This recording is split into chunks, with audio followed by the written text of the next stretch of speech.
राधे राधे।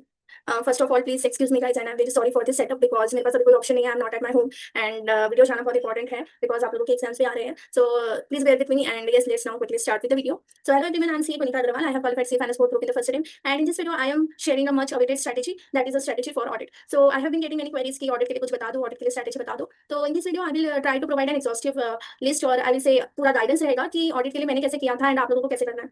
तो to start with सबसे पहले बच्चों का क्वेश्चन ऑडिट के लिए रहता है कि हमने सेल्फ स्टडी करना चाहिए और whether shall we go for the lectures, ठीक है।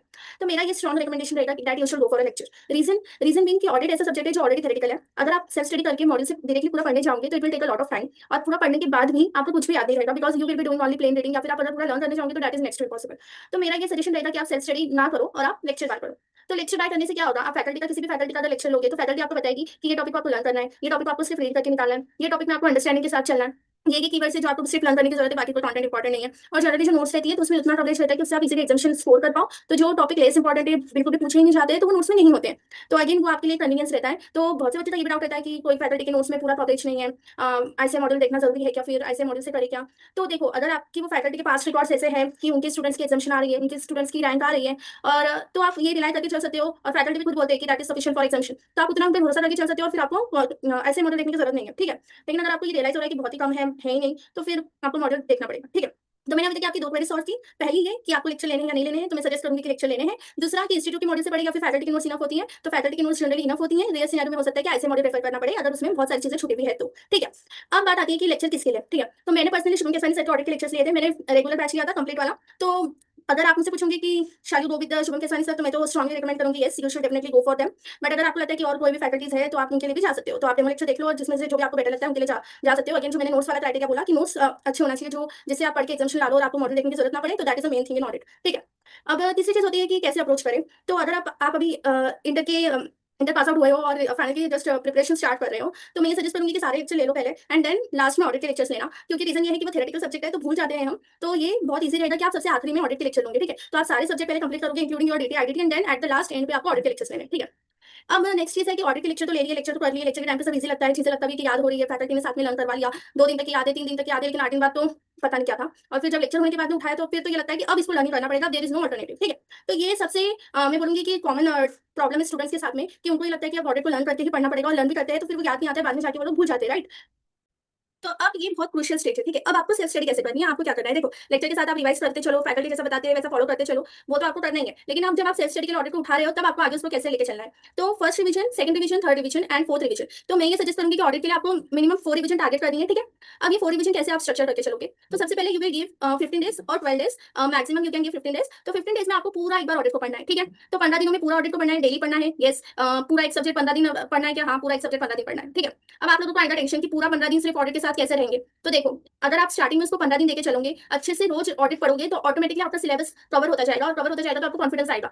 वेयर एज अगर आप साथ में 2 सब्जेक्ट लोगे तो 2 सब्जेक्ट लेने की वजह से क्या होगा, आपका फोकस शिफ्ट हो जाएगा और 15 दिन में वो कवर नहीं हो पाएगा, फिर वो स्टेज होगा 1 महीने के लिए, फिर आपको लगेगा कि यार पूरा 1 महीना ऑडिट ही चल रहा है और पिछला जो पढ़ा था स्टार्टिंग के कुछ दिनों में, फिर वो आप at the end of 30 days और 20 डेज भूलते जाओगे। तो 15 दिन वाला जो कंटिन्यू में पढ़ने का जो स्ट्रेटेजी है वो मुझे बहुत अच्छा लगता है ऑनेस्टली। आई नो वो टफ बहुत होता है, मेरे लिए भी था, लेकिन मैं बताऊंगी कि वो आप इजी कैसे बना सकते हो, ठीक है। तो पहली रिवीजन आपको 15 दिन की करनी है, फिर सेकंड रिवीजन आप 7 दिन की करोगे, और फिर थर्ड रिवीजन आपकी 4 दिन की रहेगी, और फिर आगे और एक बार आप 3 दिन या 4 दिन देके पढ़ोगे, ठीक है। तो ये तो मैंने डेज बता दिए। अब आपको करना कैसे है, तो स्टार्टिंग के जब 15 दिन में फर्स्ट टाइम जब आप ऑडिट को उठाओगे तो आपको क्या करना है, आपको सबसे पहले आपकी नोट्स उठानी है, ठीक है। फैकल्टी की नोट्स उठानी है जो फैकल्टी से आपने लेक्चर लिए। तो इसलिए मैंने बोला कि ये बहुत इंपॉर्टेंट है लेक्चर लेने से पहले कि आप उन्हीं फैकल्टी के लेक्चर लो जिनकी नोट्स में आईसीआई का पोर्शन मैक्सिमम कवर्ड है, और उनकी फैकल्टी की नोट्स पढ़ के आपकी एग्जामिनेशन तो इजीली आ सकती है, आपको मॉडल रेफर करने की जरूरत नहीं पड़नी चाहिए। नहीं तो आप अगर लेक्चर लोगे किसी और फैकल्टी से और नोट्स पढ़ोगे किसी और फैकल्टी की, तो आपको आगे जाके बहुत प्रॉब्लम हो जाएगा, फिर आपको मैच करनी है चीजें, फिर आपको रिकॉल करनी है, समझना है, वो बहुत कॉम्प्लिकेटेड हो जाता है। तो प्लीज जो फैकल्टी के लेक्चर ले रहे हो पहले सोच समझ के अच्छे से लेक्चर लो, और फिर उन्हीं फैकल्टी की नोट्स को रेफर करो, इधर उधर मत भागो, आईसीआई के मॉडल पे मत जाओ, इधर जाओ उधर जाओ, कुछ मत करो भाई। देख लो कि हाँ इसमें एग्जामिनेशन आ सकती है, अच्छा खासा कंटेंट कवर्ड है, तो भरोसा रखिए उसी फैकल्टी के नोट्स को पढ़ो, ठीक है। पर पहले देख लेना, ठीक है। अब आपने नोट्स उठाई, अब नोट्स उठाने के बाद में आपको क्वेश्चन आएगा कि आप स्टार्ट कैसे करें, ठीक है। तो देखो ऑडिट में 2 पार्ट है, केसेस है, फिर दूसरा चैप्टर है, और तीसरा आपका प्रोफेशनल एथिक्स है, ठीक है। तो प्रोफेशनल एथिक्स तो नॉर्मली बच्चों को थोड़ा इजी जाता है क्योंकि थोड़ा लॉजिकल है, मजा आता है, क्लॉजेस है, फिर उसका इंप्लीकेशन, तो वो थोड़ा सा इंटरेस्टिंग पार्ट है, ठीक है। अब बात मेन प्रॉब्लम आती है नोट्स मतलब एसेस वाला पार्ट और चैप्टर वाला पार्ट पे, ठीक है। तो क्या करना है, अगर दोनों के लिए कॉमन ही रहेगा, तो आपने टॉपिक उठाया, अब टॉपिक पढ़ो, पढ़ने के बाद ये रिकॉल करो कि फैकल्टी ने क्या बताया था। देखो नोट्स में हम थोड़ा थोड़ा लिखते जाते हैं तो समझते हैं कि इसको रीड करना है, लर्न करना है, इसमें क्या कंसेप्ट है थोड़ा लिखा हुआ रहता है, ठीक है। तो उसके हिसाब से थोड़ा सा समझ में आएगा इसको लर्न करना है, रीड करना है, क्या था, कीवर्ड्स तो ऑलरेडी हाइलाइटेड रहते हैं, ये तो टेंशन नहीं है। अब आप उसको जो लिखा था रीड है तो रीड करो, समझो, रीड करो, थोड़ा सा माइंड में कीवर्ड्स को लर्न करने की कोशिश करो। अगर उसमें ऐसा वो टॉपिक लगता है कि वो अंडरस्टैंडिंग ओरिएंटेड है तो अंडरस्टैंडिंग लेने की कोशिश करो। अब अंडरस्टैंडिंग आपको याद नहीं आएगा कि फैकल्टी ने क्या बताया था तो रिवीजन वीडियो जाके देख लो, ठीक है। तो पूरा टॉपिक का एक बार में रिवीजन वीडियो देख लिया आपने, अब नोट्स पे वापस आओगे तो पूरा टॉपिक मतलब पूरा चैप्टर, तो जैसे ग्रुप ऑडिट उठाया तो ग्रुप ऑडिट पूरा एक बार में रिवीजन पूरा खत्म कर लो देख के, और फिर नोट्स पे आओ। अब नोट्स पे आने के बाद आपको क्या करना है, नोट्स में आपको कीवर्ड्स को देखना है और कीवर्ड्स को लर्न करना है, ठीक है। और बाकी का जो भी मटेरियल है, बाकी का जो भी पूरा कंटेंट है उसको you just have to read it, ठीक है। तो मल्टीपल टाइम्स जब आप रिवीजन में उसको रीड करते जाओगे और कीवर्ड्स को लर्न करते रहोगे तो ऑटोमेटिकली जो सेंटेंस का स्ट्रक्चर है, जो बनाना एग्जाम में लिखना है स्ट्रक्चर, वो आपके दिमाग में रिटेन हो जाएगा कि इसके आगे मतलब ये चीज रिव्यू थी या फिर डॉक्यूमेंटेड थी, क्या थी, एंडिंग कैसा था, स्टार्टिंग क्या था। तो पूरा जो स्ट्रक्चर है ना, लिखना कैसे है, वो वाली चीज आप मल्टीपल रीडिंग प्लस कीवर्ड्स की लर्निंग, तो ये प्रोसेस में आपका वो दिमाग में याद हो जाता है। तो आपको एवरी वर्ड लर्न करने की जरूरत नहीं है और वो इम्पॉसिबल है। तो ये दिमाग में बैठा लो कि ऑडिट के लिए आपको हर एक चीज लर्न करने की जरूरत नहीं रहती है, आपको सिर्फ कीवर्ड को लर्न करना होता है और कीवर्ड फैकल्टी के नोट्स में हाइलाइटेड रहते हैं तो वही वर्ड को लर्न करना रहता है। टॉपिक का चीज समझना होता है, उसमें क्या लिखना है वो समझना होता है, अंडरस्टैंडिंग लेनी होती है, ठीक है। तो ऐसे अप्रोच से आप हर एक टॉपिक को पढ़ोगे। कुछ टॉपिक बहुत ही ज्यादा लॉजिकल होते हैं, इंटरेस्टिंग होते हैं, तो वो तो पढ़ते पढ़ते मजा आता है, तो फिर वो थोड़ा समझ में आता है कि इसके बाद में क्या था। तो जस्ट कीवर्ड को लर्न कर लिया, समझ लिया, तो फिर आप मन से लिख पाओगे। नेक्स्ट थिंग इज, जब आपकी ऐसे करके आपने 15 दिन में पूरी रिवीजन कर ली, किसी भी फैकल्टी का प्लानर ले लेना, उसके अकॉर्डिंग 15 दिन में रिवीजन कंप्लीट हो जाएगी। फिर नेक्स्ट रिवीजन रहेगी 7 डेज की। तो ट्राई करना कि फर्स्ट रिवीजन और सेकंड रिवीजन के बीच में आप डेली 1 से 2 घंटा ऑडिट को दोगे, ऐसा सर भी बोलते हैं और मैं भी रिकमेंड करूंगी कि देना चाहिए। अब पॉसिबल हो पाता है नहीं हो पाता है तो वो आपके ऊपर है, तो ट्राई करो कि प्लीज देने का टाइम, क्योंकि दोगे तो आपके लिए सेकंड रिवीजन बहुत ईजी रहेगी, बहुत कंफर्टिंग रहेगी, ट्रस्ट में। अब उस टाइम पे आपको क्या करना है, 1 से 2 घंटे जो आप डेली दोगे तब आपको सिर्फ नोट्स पे फोकस करना है, you don't have to focus on your question bank, ठीक है। तो सिर्फ नोट्स को रिवाइज करते हुए चलना है जैसे आपने किया था। अब ये रहेगा बच्चों का कि क्वेश्चन बैंक भी कवर करना जरूरी है क्या, तो क्वेश्चन बैंक भी कवर करनी है, तो जैसे नोट्स कंप्लीट हुआ वो चैप्टर का, फिर उसके साथ में क्वेश्चन बैंक देख लेना। जो क्वेश्चन लगता है कि स्ट्रेट फॉरवर्ड नोट्स से कवर हो जाते हैं तो उसको क्रॉस लिंकिंग करके चल लेना। जो क्वेश्चन अच्छे लगते हैं तो अगेन उसको हाईलाइट करके चलना, तो नेक्स्ट वीडियो में सिर्फ आपको हाईलाइटेड पार्ट देखना है, ठीक है। अब आपने फिर 15 दिन के बाद में डेली 1-2 घंटा नोट्स से ऑडिट को थोड़ा थोड़ा थोड़ा पढ़ा, फिर आप 7 डेज पे रिवीजन पे आओगे, तो 7 डेज पे आपका क्वेश्चन बैंक ऑलरेडी रिड्यूस हो गया है। अब नोट आपने जब 2 घंटा पढ़ा है ऑडिट को डेली और फिर 15 दिन की एक रिवीजन हुई है तो नेचुरली थोड़ा सा कंफर्ट रहेगा। याद नहीं आएगी चीजें, लगेगा कि हाँ मुझे याद नहीं आ रहा है, समझ में नहीं आ रहा है, फिर से करना पड़ेगा। तो वो देखो ऑडिट सब्जेक्ट ऐसा है कि उसमें आपको एडिशनल एफर्ट्स डालने पड़ेंगे, लेकिन मैं ना ये चीज बहुत मतलब मेरा पर्सनल एक्सपीरियंस है and trust me when I से दिस, ऑडिट को ना कभी भी ऐसा बर्डन समझ के मत पढ़ो, ठीक है।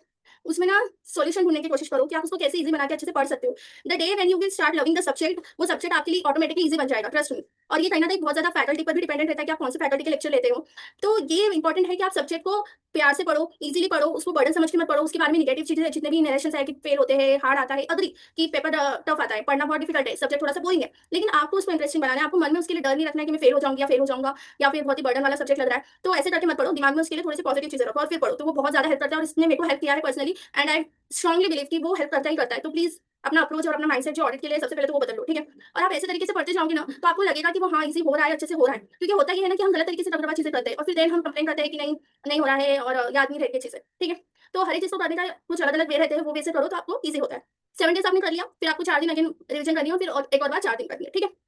और लास्ट में ये बोलूंगी कि मॉक टेस्ट देना बहुत इंपॉर्टेंट है। तो सेकंड रिवीजन के बाद मॉक टेस्ट दे सकते हो, अगर फर्स्ट रिवीजन के बाद देना है तो ट्रायल बेसिस पे दे दो, पर याद नहीं आएगा, कॉन्फिडेंस लूज हो सकता है क्योंकि फर्स्ट रिवीजन के बाद जनरली चीजें याद नहीं होती है, मार्क्स कम आ सकते हैं, but that is fine. Again आप रिवीजन करते जाओगे तो आपका स्कोर बढ़ता जाएगा। तो फुल पेपर मॉक टेस्ट लेना, इवैल्यूएट करके दे, सामने वाला ऐसी वाली देना और थोड़ी अच्छी वाली मॉक टेस्ट लेना। तो I think that's all about audit, जितना मुझे याद आ रहा है, जो मैंने किया था और जो मुझे लगा कि आप लोगों को पता होनी चाहिए। अगर इसके अलावा आपके माइंड में कोई भी क्वेश्चन है ऑडिट से रिलेटेड तो do let me know in the comments. अगर इसके अलावा कोई और टॉपिक पे आपको वीडियो चाहिए, गाइडेंस चाहिए, do let me know in the comments and उस पर वीडियो बनाऊंगी। एंड आई होप आपको ये वीडियो हेल्पफुल लगे, इससे वैल्यू एडिशन मिले। अगर आपको ये वीडियो थोड़ी सी भी अच्छी लगी हो, do give it a like and please subscribe to my channel. And कोई भी आपको गाइडेंस चाहिए, हेल्प चाहिए, टिप्स चाहिए, do let me know in the comments and I will resolve your all doubts and queries. Till then bye bye, thank you, Radhe Radhe.